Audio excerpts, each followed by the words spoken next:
महाशिवरात्रि पर महादेव से सीखने वाली 5 बातों के बारे में बात करते हैं। आप देख रहे हैं learning series with RJ Kartik. सीखोगे नहीं तो जीतोगे कैसे। सबसे पहली बात, बुरी चीजें कभी बर्दाश्त मत कीजिए। महादेव विनाशक के रूप में जाने जाते हैं। उन्होंने सही तरीका अपनाकर कई राक्षसों का विनाश किया। इसलिए अगर आप अपने आसपास कोई भी बुरी चीज होती हुई देखें तो चुप मत रहिए, उसके खिलाफ आवाज उठाइए। भगवान शिवजी और माता पार्वती जी के पुत्र कार्तिकेय स्वामी का जन्म एक जंगल में हुआ था। कार्तिकेय का पालन कृतिकाओं ने किया था। जब कार्तिकेय के बारे में शिव पार्वती जी को मालूम हुआ तो उन्होंने कार्तिकेय को अपने पास बुलवा लिया। उस समय सभी देवता शिव जी के पास पहुंचे और कहा कि तारकासुर ने हाहाकार मचा रखा है। तारकासुर को वरदान मिला है कि उसका वध आपका पुत्र ही करेगा। आप कार्तिकेय को हमारे साथ भेजिए ताकि कार्तिकेय तारकासुर का वध करे, हमारी रक्षा करे। शिव जी और पार्वती जी के पास जब उनका पुत्र आया ही था तो उन्हें देवताओं के कल्याण के लिए अपने बेटे को जाने की अनुमति दे दी। शिव जी ने संदेश दिया कि अगर समाज को हमारी संतान की आवश्यकता है तो उसे रोकना नहीं चाहिए। संतान को समाज सेवा, राष्ट्र सेवा के संस्कार देने चाहिए। संतान समाज सेवा और राष्ट्र सेवा का काम करेगी तो घर परिवार में सम्मान भी आएगा, वंश का नाम रोशन भी होगा। दूसरी बात, शांत रह करके आगे बढ़ा जा सकता है। कहते हैं कि भगवान शिव जी ने ब्रह्मांड की भलाई के लिए बहुत लंबे समय तक तपस्या की थी, इसीलिए उन्हें महायोगी भी कहा जाता है। हालांकि शिव जी का ध्यान तभी टूटता था जब कोई बहुत बड़ी बाधा सामने आती थी। इसका मतलब यह है कि जीवन में कई ऐसे पल आते हैं जब हम अपने लक्ष्य से भ्रमित हो सकते हैं या कोई भ्रमित कर देता है, लेकिन हमें भ्रमित नहीं होना है। बड़ी से बड़ी स्थिति में भी शांत रहकर के आगे बढ़ना है। महर्षि दधीची के पुत्र का नाम था पिपलाद। क्योंकि वो सिर्फ पीपल का फल ही खाया करते थे इसलिए उन्हें पिपलाद के नाम से जाना जाता था। अपने पिताजी की तरह पिपलाद भी बहुत तेजस्वी और तपस्वी थे। जब पिपलाद को पता चला कि देवताओं को अस्थि दान देने के कारण उनके पिता की मृत्यु हो गई तो बहुत दुख पहुंचा। आग बबूला हो गए, देवताओं से बदला लेने का निश्चय किया। यह सोचकर के भगवान शंकर जी को, महादेव जी को खुश करने के लिए तपस्या करने लगे।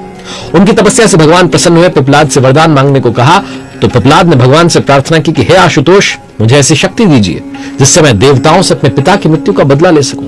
भगवान महादेव जी ने तथास्तु कहा, अंतर ध्यान हो गए। उनके अंतर ध्यान होने के बाद वहां एक राक्षसी प्रकट हुई। उसने पिपलाद से पूछा, स्वामी आज्ञा दीजिए, मुझे क्या करना है। पिपलाद ने गुस्से में कहा, सारे देवताओं को मार डालो। आदेश मिलते ही वो जो राक्षसी थी पिपलाद की तरफ झपट पड़ी। पिपलाद अचंभित होकर के कहने लगे, क्या कर रही हो। राक्षसी ने कहा कि स्वामी अभी तो आपने आदेश दिया सभी देवताओं को मार डालो। मुझे तो सृष्टि के हर कण में किसी न किसी का वास नजर आता है। सच तो यह है कि आपके अंदर भी मुझे देवता दिखाई दे रहे हैं, इसलिए मैंने सोचा कि क्यों ना शुरुआत आपसे करूं। पिपलाद भयभीत हो गए। उन्होंने फिर से महादेव जी की तपस्या की। भगवान फिर प्रकट हुए। पिपलाद के भय को समझकर उन्होंने समझाया कि वत्स, गुस्से में आकर लिया गया हर निर्णय भविष्य में गलत साबित होता है। पिता की मृत्यु का बदला लेने की धुन में तुम ये भूल गए कि दुनिया के कण कण में देवताओं का वास है, भगवान का वास है। ये सुनते ही पिपलाद का क्रोध शांत हो गया। भगवान से उन्होंने क्षमा मांगी। शांत रह करके आगे बढ़ा जा सकता है। तीसरी बात, कभी भी अपनी शक्तियों पर घमंड मत कीजिए। महाभारत काल की कथा है। कौरवों और पांडवों का युद्ध तय हो चुका था। इससे पहले अर्जुन ने सोचा कि भगवान शिव जी को प्रसन्न किया जाए, तब किया जाए। दिव्यास्त्र पाना चाहते थे धनुर्धर अर्जुन। उस समय वहां एक असुर जंगली सुअर बनकर पहुंच गया। वो अर्जुन को मारना चाहता था। अर्जुन ने सुअर को देखा तो अपने धनुष पर बाण चढ़ा दिया। उसी समय वहां एक वनवासी आ गया। वनवासी ने अर्जुन को बाण नहीं छोड़ने के लिए कहा। वनवासी ने कहा कि सुअर मेरा शिकार है, तुम इसे मत मारो। अर्जुन ने बात नहीं मानी, बाण छोड़ दिया। वनवासी ने भी बाण छोड़ दिया। दोनों के बाण जाकर एक साथ सुअर को लगे। दोनों उस पर अपना अपना अधिकार बताने लगे। विवाद बढ़ा तो युद्ध शुरू हो गया। बहुत कोशिश के बाद भी अर्जुन वनवासी को हरा नहीं पाए। जब वनवासी के बाण अर्जुन को लगे तो प्रहार नहीं सह सके। अर्जुन बेहोश हो गए। कुछ देर बाद जब उन्हें होश आया तो उन्होंने मिट्टी से एक शिवलिंग बनाया, फूलों का एक हार पहनाया। तो वह हार जो था वनवासी के गले में दिखाई देने लगा। अर्जुन को समझ आ गया कि ये कोई और नहीं, ये वनवासी भगवान महादेव ही है। इसके बाद अर्जुन ने उनकी आराधना की। भगवान जी भी उनके पराक्रम से प्रसन्न हुए। पाशुपतास्त्र उन्हें दिया और समझाया अर्जुन को कि कभी भी किसी को कमजोर मत समझना, अपनी शक्तियों का कभी घमंड मत करना। चौथी बात महादेव जी से सीखने वाली है कि नकारात्मकता को कैसे दबाया जाए। कहते हैं महादेव जी ने देवताओं को और बाकी लोगों को बचाने के लिए समुद्र मंथन से निकला जहर पी लिया था। ऐसे ही चीजों की नकारात्मकता को दबाकर हम उसे सकारात्मकता में बदल सकते हैं। इससे ना सिर्फ हमारी प्रोग्रेस होगी बल्कि कई और लोगों की जिंदगी भी संवर जाती। अब आगे बढ़ने से पहले मैं आपको बताता हूं कि भगवान शिव जी के गले में जो लिपटे हुए सर्प है उनका नाम है वासुकी। कहा जाता है कि नागराज वासुकी भगवान शिव जी के बहुत बड़े भक्त थे। नागवंशी लोग शिव जी के क्षेत्र हिमालय में रहते थे। इन सभी से शिव जी को बड़ा लगाव था और इसका प्रमाण है नागेश्वर ज्योतिर्लिंग, जिसके नाम से ही पता चलता है कि शिव जी नागों के ईश्वर हैं। शिव जी का उनसे अटूट संबंध है। महर्षि दुर्वासा ने यज्ञ किया था जिसका फल वो देवराज इंद्र को देने वाले थे, किंतु असुरों के षड्यंत्र में वो नष्ट हो गया। इंद्र के ऐरावत को असुरों ने जो इस काम को करने में बाध्य किया, जिससे ऋषि दुर्वासा ने इंद्र को श्रीहीन होने का श्राप दिया।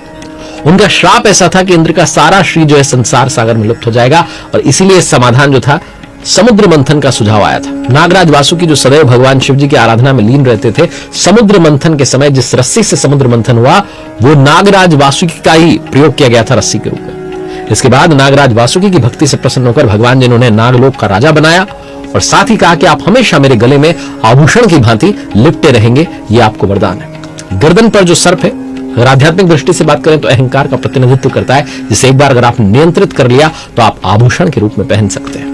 और वैसे तो सीखने को अनंत बातें हैं, लेकिन हम 5 बातों की बात कर रहे हैं, तो 5वीं बात है कि अपने पार्टनर की, अपनी साथी की जो है रिस्पेक्ट कीजिए, सम्मान कीजिए। माता पार्वती जी भगवान शिव जी के शरीर का आधा हिस्सा थी। मां पार्वती को हमेशा वही अधिकार और सम्मान दिया भगवान शिव जी ने जो मिलना चाहिए। एक बार भगवान शिव जी और माता पार्वती हरिद्वार में भ्रमण कर रहे थे। माता ने देखा कि सहस्त्रों मनुष्य मां गंगा में स्नान करके हर हर गंगे कहते हुए चले आ रहे, लेकिन मनुष्यों में अभी भी पाप जो है दिख रहा है। मां पार्वती जी ने भगवान शिव जी से पूछा कि क्या गंगा आप समर्थ नहीं रही? तो प्रभु ने पूछा कि आप ऐसा सवाल क्यों कर रही हैं? मां पार्वती कहती हैं कि प्रभु, इन सारे मनुष्यों का गंगा स्नान के बाद भी पाप अंत क्यों नहीं हुआ? इनके पाप का अंत नहीं हो रहा है। तो भगवान शिव जी ने मुस्कुराते हुए कहा कि पार्वती, गंगा तो अभी भी सर्वसमर्थ है, लेकिन इन सब ने पाप नाशिनी गंगा में स्नान ही नहीं किया। तो मां पार्वती विस्मित होकर बोली कि प्रभु, अभी तो गंगा में स्नान करके लोग आए, अभी तो उनके शरीर सूखे भी नहीं है, और आप कह रहे हैं कि इन्होंने पाप नाशिनी गंगा में स्नान नहीं किया। भगवान शिव जी कहते हैं कि पार्वती, मैं तुम्हें कल इस बात का भेद समझाऊंगा। अगले दिन सुबह बारिश होने लगी, सारे रास्ते पानी से, कीचड़ से भर गए।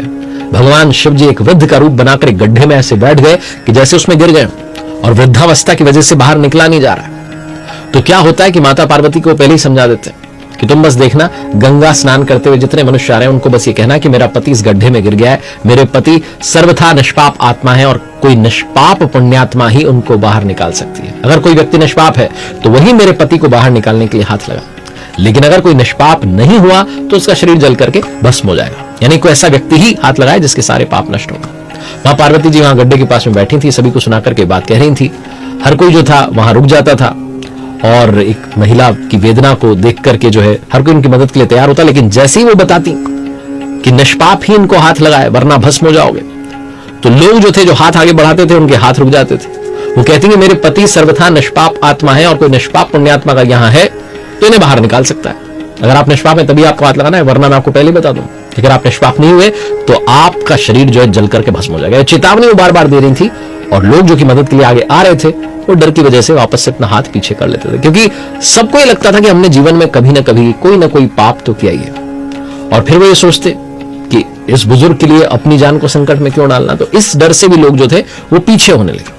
इस तरीके से सुबह से लेकर के संध्या हो गई, हजारों लोग वहां स्नान करके चले गए, लेकिन किसी ने भी वृद्ध रूप में जो भगवान महादेव जी थे उनको बाहर निकालने की हिम्मत नहीं की। शाम के समय एक व्यक्ति वहां से जा रहा था, एक युवक वहां से जा रहा था। मां पार्वती ने उसको भी अपनी व्यथा सुना दी। जब वो मदद करने के लिए हाथ आगे बढ़ाने लगा तो उससे भी वही बात की जो अब तक वहां से निकले हजारों लोगों से कही थी कि अगर तुम सर्वथा निष्पाप हो तो हाथ लगाना, वरना तुम भस्म हो जाओगे। वो जो युवक था, वो जो व्यक्ति था, उसने कहा, मां, मैं तो अभी अभी पतित पावनी गंगा में स्नान करके आया हूं, गंगा स्नान के पश्चात तो सारे पाप नष्ट हो जाते हैं, मैं भी आपके पति को बाहर निकालता हूं। उसने हाथ बढ़ाया, वृद्ध के रूप में जो भगवान महादेव थे उन्हें बाहर निकाल दिया। भगवान महादेव जी ने, शिव जी ने, पार्वती जी ने, माता जी अपने वास्तविक स्वरूप में आकर उसको दर्शन भी दिए। और भगवान शिव जी ने कहा कि देखो पार्वती, हजारों लोगों ने जो है यहाँ पर स्नान किया, लेकिन सिर्फ एक व्यक्ति ने यहाँ श्रद्धा से स्नान किया, जिसे ये श्रद्धा थी, विश्वास था कि गंगा स्नान से व्यक्ति निष्पाप हो जाता है। कहने का मतलब लोग बिना किसी श्रद्धा और विश्वास के गंगा स्नान करते हैं, इसलिए उन्हें पूर्ण फल नहीं मिलता। इसका अर्थ यह कदापि नहीं कि गंगा स्नान का फल नहीं मिलता। गंगा स्नान का वास्तविक फल उसे ही मिलता है जो पूर्ण श्रद्धा भावना से स्नान करता है। हर हर महादेव। भगवान महादेव की कृपा सभी पर बनी रहे। आप सभी का धन्यवाद ये वीडियो देखने के लिए।